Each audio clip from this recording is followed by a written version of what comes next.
इस वीडियो में हम लोग होप लिमिटेड ऑटम 2015 में एक सवाल आया हुआ है, उसको सॉल्व कर रहे हैं। तो इस क्वेश्चन को देख लेते हैं। सेल प्राइस पर यूनिट हमें दी हुई है। डायरेक्ट लेबर पर यूनिट हमें दिया हुआ है। वेरिएबल कॉस्ट हमें दी हुई है पर unit other than direct labour. And fix cost हमें दी हुई है overall. Volume of sales and production was 6000 units. हमारे पास सेल्स भी और प्रोडक्शन दोनों चीज़ें जो है वो 6000 यूनिट्स हैं, विच रिप्रेजेंट्स 80% ऑफ नॉर्मल कैपेसिटी। मतलब जो हमारी 100% टोटल कैपेसिटी में से 80% जो है वो कैपेसिटी पे हम लोग काम कर रहे हैं। The management of the company is planning to increase wages of direct labour by 15%। जो मैनेजमेंट है उसने डिसाइड किया है कि जो वेजेस हैं उनको हम लोग 15% से इंक्रीज कर देंगे with effect from next financial year. तो सबसे पहले रिक्वायरमेंट ये देख लेते हैं। Calculate the number of units to be sold to maintain the current profit if the sale price is remain at rupees 1600 and the 15% wage increase goes into effect। वो बोल रहे हैं कि नंबर ऑफ यूनिट्स हमने निकालने हैं। Situation क्या है कि to maintain the current profit, हमने जो करंट प्रॉफिट है उसको मेंटेन रखना है। तो सबसे पहले इस डेटा से हम लोग करंट प्रॉफिट कैलकुलेट कर लेते हैं। तो हमारे पास यूनिट्स हैं, रेट पर यूनिट दिया हुआ है, वो फिर अमाउंट आ जाएगी एक हमारे पास, सेल प्राइस होगी हमारे पास में। क्या क्या इन्फॉर्मेशन है, सेल प्राइस पर यूनिट हमें दी हुई है 1600। तो सेल प्राइस पर यूनिट 1600 हमें प्रोवाइड है। Direct labour per unit 240। Direct labour per unit 240 and variable cost जो है 960। वेरिएबल कॉस्ट हमारे पास गिवन है 960 पर यूनिट की। फिक्स कॉस्ट हमारे पास 850,000 अवेलेबल है। तो जब सेल प्राइस में से डायरेक्ट लेबर और वेरिएबल कॉस्ट को हम लोग हटाएंगे तो हमारे पास सीएम आ जाएगा। और सीएम में से जब हम लोग फिक्स कॉस्ट को हटा देंगे तो हमारे पास प्रॉफिट की फिगर आ जाएगी जो कि हमें चाहिए।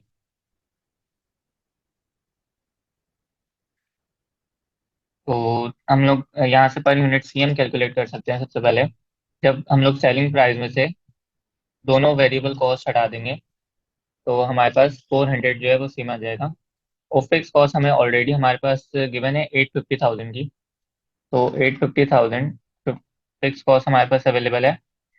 और volume of sales and production was 6000 units. अभी हम लोग 6000 यूनिट्स पे वर्क कर रहे हैं। 6000 यूनिट्स, इधर भी 6000 यूनिट्स। तो इसको हम लोग कैलकुलेट कर लेते हैं। टोटल अमाउंट पर यूनिट का rate into number of units to be sold, again per unit का रेट, सिमिलरली इधर भी। तो हमारे पास एक सीएम की फिगर आ जाएगी। जब भी हम लोग सेल प्राइस में से डायरेक्ट लेबर और वेरिएबल कॉस्ट को हटा देंगे तो हमारे पास सीएम आ जाएगा। और जब हम लोग सीएम में से जब हम लोग फिक्स कॉस्ट को हटा देंगे तो हमारे पास प्रॉफिट की फिगर आ जाएगी। यही हमें चाहिए भी। अब अब क्वेश्चन क्या था, calculate the number of units to be sold to maintain the current profit. हमें हमसे रिक्वायर्ड क्या है,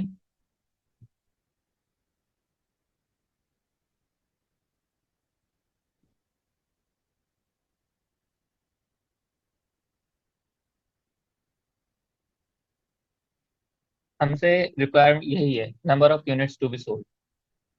तो हमें यही कैलकुलेट करना है। To sold to maintain the current profit if the sale price remain at rupees 1600। Sale price वो हमें बोल रहे हैं कि 1600 ही है। और and the 15% wage increase goes into effect. तो हमारे पास वेजेस जो थी 240 की थी, तो इसका 15% से हम लोग इंक्रीज कर रहे हैं। मतलब इस पहले 100 पे थी, इसको अब हम 115 पे लेके जा रहे हैं।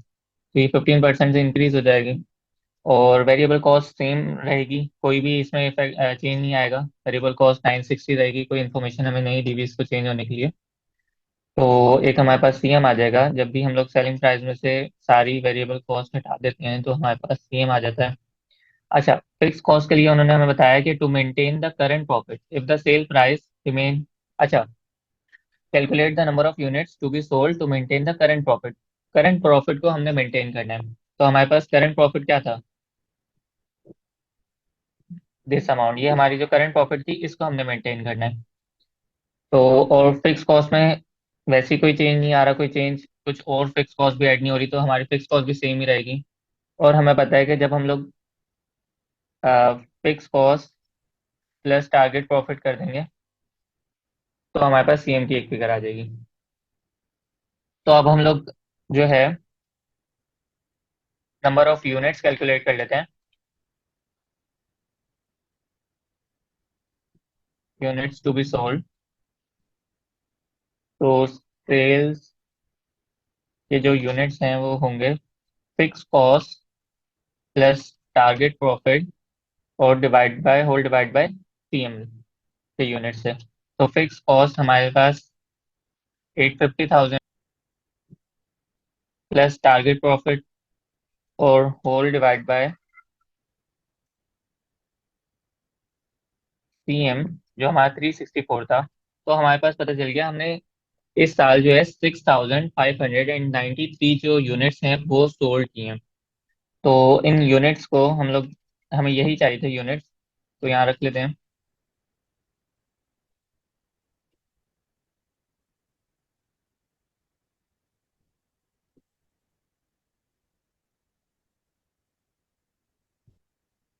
6593 यूनिट्स, 6593 यूनिट्स, तो इनसे हमारे पास फिगर आ जाएंगी सारी।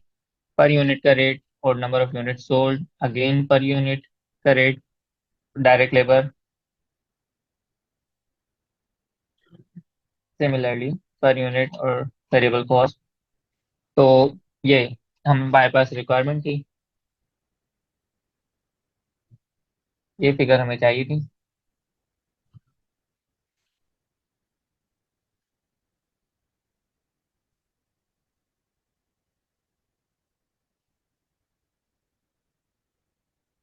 ये पहले हमने बजटेड इंफॉर्मेशन के जरिए से प्रॉफिट निकाल लिया था।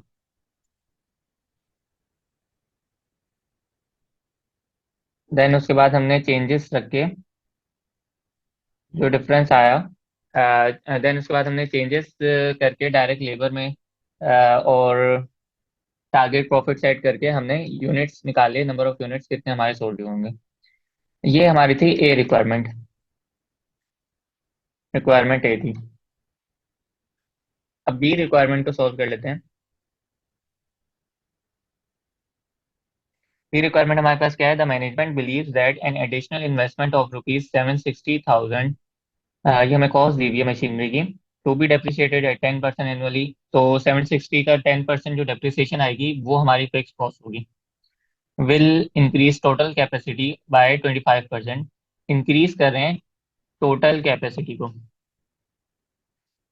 ये वाली जो हमारे पास कैपेसिटी थी ये रिप्रेजेंट करती है नॉर्मल कैपेसिटी। तो इस नॉर्मल कैपेसिटी को पहले हम लोग टोटल कैपेसिटी पे लेके जाएंगे 100% पे, देन उस 100% को हम लोग 125% पे लेके जाएंगे। Determine the selling price in order to earn a profit of rupees 2 million, assuming that all units produced at increased capacity can be sold and that the wage increase goes into effect. Wage increase भी जो हुआ था वो भी same situation में रहेगा, और हमने जो प्रॉफिट अर्न करना है वो 2 मिलियन का प्रॉफिट अर्न करना है, और इसके जरिए से हमने सेलिंग प्राइस को मालूम करना है।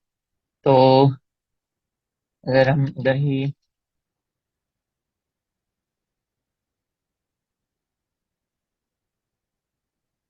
रिक्वायरमेंट बी को हम लोग अगर सॉल्व करें,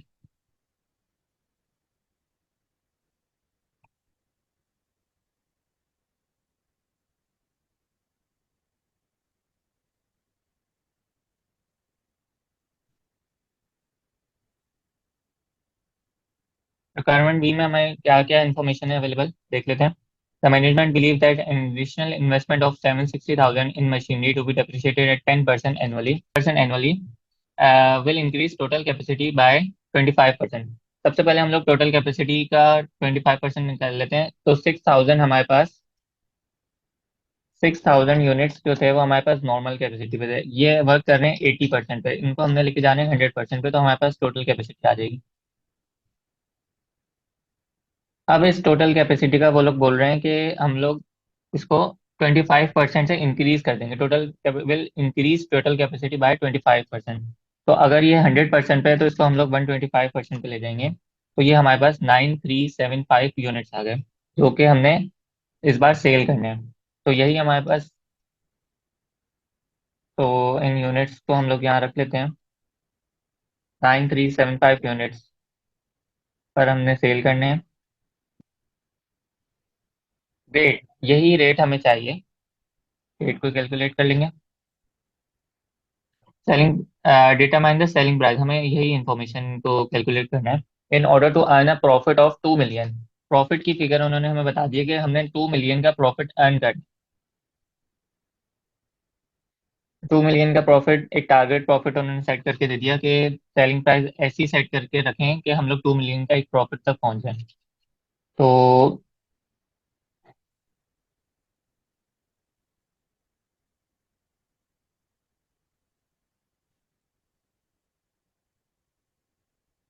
अब अब वेरिएबल कॉस्ट में वो बोल रहे हैं डायरेक्ट लेबर और वेरिएबल कॉस्ट जो हमने ए रिक्वायरमेंट में लिखी थी वही होंगी। तो डायरेक्ट लेबर 276 है हमारे पास, वेरिएबल कॉस्ट 960 है। और तो इसके ज़रिए से हम लोग टोटल निकाल लेंगे अमाउंट।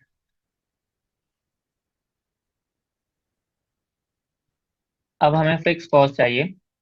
फिक्स कॉस्ट में एक हमारे पास 850,000 की फिक्स कॉस्ट है, प्लस हमारे हमें उन्होंने बताया कि 760,000 की एक मशीनरी थी, उसके ऊपर 10% डेप्रिसिएशन भी हमारी फिक्स कॉस्ट है। तो 760,000 की मशीन के ऊपर 10% जो है वो हमारी फिक्स कॉस्ट है। तो टोटल फिक्स कॉस्ट आ गई 926,000।